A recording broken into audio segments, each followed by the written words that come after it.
नमस्कार दोस्तों, मैं संजीत आज आपके सामने हाजिर हूं अपनी एक नई कविता लेकर कि बहुआ गल नई नई बात गढ़दे देखे थे, फुकरापन में सब कस्या मियड़दे देखे थे। और इस बुढ़ी की लाश न फूकण पर कौन पीछे लावगा, इस बात पाज मन दो भाई लड़दे देखे थे।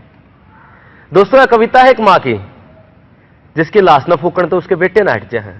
पहला हरियाणा में माँ बाप न भगवान माना कर दे, फिर आज के टेम में बोझ मानने लगे कि फलाना गांव में इज्जत का जमा झोला हो रहा था और दो भाइयों का आपस में रोड़ा हो रहा था। और रोड़ा इस बात का लोगों सुन के कर्जा पाटा था, अपनी मां की लाश न फूकण ताज कालू नाटा था। कालू और रमलू की इस बात पर लड़ाई थी कि सारे पीछे तू लावगा, मां तेरे कमाई थी। और बहुआ का भी आपस में दिमाग चल था और सुन के एक बोल उनका भीतर लाल था।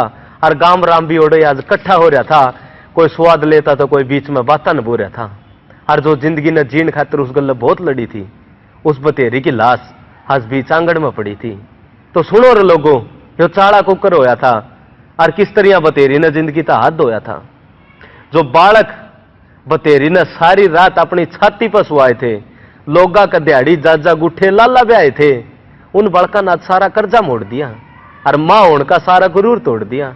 रोड़ा बस छोटी सी बात न था लेके कि बुढ़ी गल्ला मैं न रहूं टपाइस ने कि देखे। छोरा बोलिया, रीमा क्यों बेटे का घर न उजाड़ा है, मान ले मारा घर न क्यों बीच तो पाड़ा है। उस तरह भी बड़े का नहीं निराह कर दे, छोटे का चल जा, ठाकी खाटर को तुड़े रमलू का निरल जा। दीवार का कान लाए सारी बात रमलू सुना था और इस बला ने कुकर टाड़ू इसे से विचार बुना था।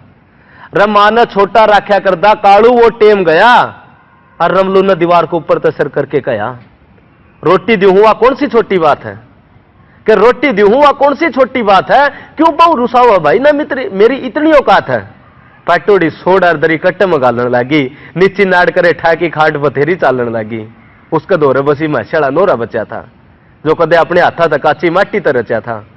झांदी अपनी मां ने देख के छोरे कुछ ना बोले और बहुआ ने भी मुड़ के कुआड़ ना खोले।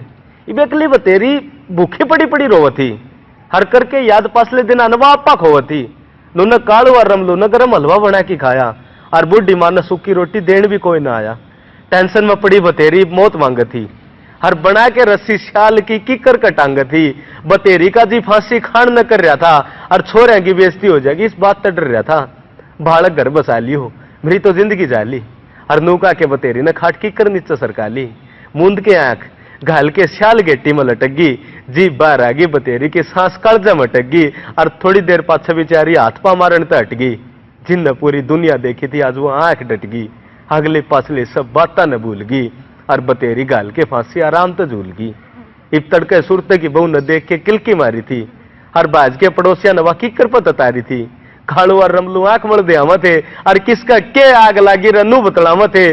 और अटाकी भीड़ जद मां की लाश आंख्या देखी, हड़ भी उन दोनों ने दिखावा की रोटी सेकी। आंख्या का थूक लागी दोनों झूठे रोने लगे और मर मर दो हथड़ लुगा या जुआपा कोण लगे। और 2-3 घंटे पाछे तो माहौल जमा फिल्मी था। दोनों भाइयों का मुंह का एक एक बोल जुल्मी था, उनका मुंह तो छक्की काल नाचा और मां की लाश फूकने पर रोड़ा माचा। कालू बोला, रमलू पिलसण तन न खाइए तो पीछे तू देवगा, लाकड़ फूकण खातर अपना खेत त लेवगा। रमलू का बिछो उठ गया और उसका सबर का बांध टूट गया। बोला, रा कालू मां सारी उम्र तो तेरे कमाई थी और चूक के बाल जीड़ा करके दिहाड़ी तेरे ले आई थी। और के बात मार है तना मां की टूम भी लकोई थी, जिन टोन खातर मां सारा सबका शामी रोई थी। इतने में दौरा खड़ी भीड़ में फुसर फुसर चाल पड़ी और एम्बुलेंस का गला घर आ गई, गाड़ी आन खड़ी। उतर के 3-4 सिपाही आए थे और बतेरी की लाश देखने गल्ला डॉक्टर ले आए थे। देख के पुलिस कुछ लोग पाछे डट गए और कुछ तमाशा देखने का तरोड़े डट गए। दरोगा बोला, ले चलो इस लाश का पोस्टमार्टम होगा और कुकर मरी के होया इस बात न टोगा।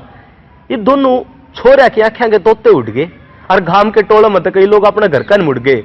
इब कालू और रमलू ने वेरा ने के सेटिंग करी थी, डॉक्टर और पुलिस तो बचन खातर शायद उनकी गोज भरी थी।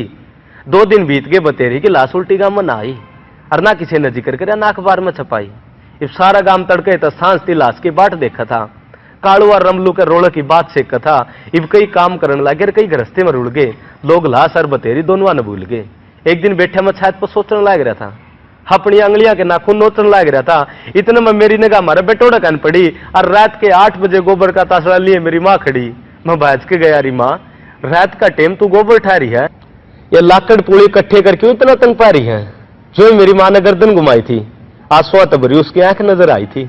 बोली रे बेटा, मरण तो पहले मैं सारा जुगाड़ करूंगी, लाकड़ गोसे पुली सब इकट्ठे करके धरूंगी, और जब मैं मर जा मेरे गात का तमाशा ना बनाइयो रहा, और बिना रोड़ा करे मैंने फूकण जाइयो रहा। इतना कह के मेरी मां रोन लगी और अपने आंसुओं तो मुंह ने धोने लगी। देख के मां के आंसू मेरी आंखें में पानी आया, और मां ना रोए, मेरे मुंह तो इतना ही बोल लेकर पाया।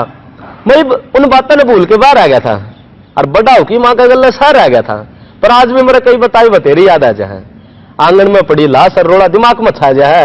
कई बार बैठा सोचूं कि गलती ताई बतेरी ना करी थी, क्यों छोड़े जाए में, और क्यों तकलीफ भरी थी। संजीत मांग मांग खा ले, सारा बुढ़ापा कल्ली सा जा, पर इसे से छोड़े तो अच्छा माँ बिन औलाद रह जा, रईसे से छोड़े तो अच्छा माँ बिन औलाद रह जा, रईसे से छोड़े तो अच्छा माँ बिन औलाद रह जा।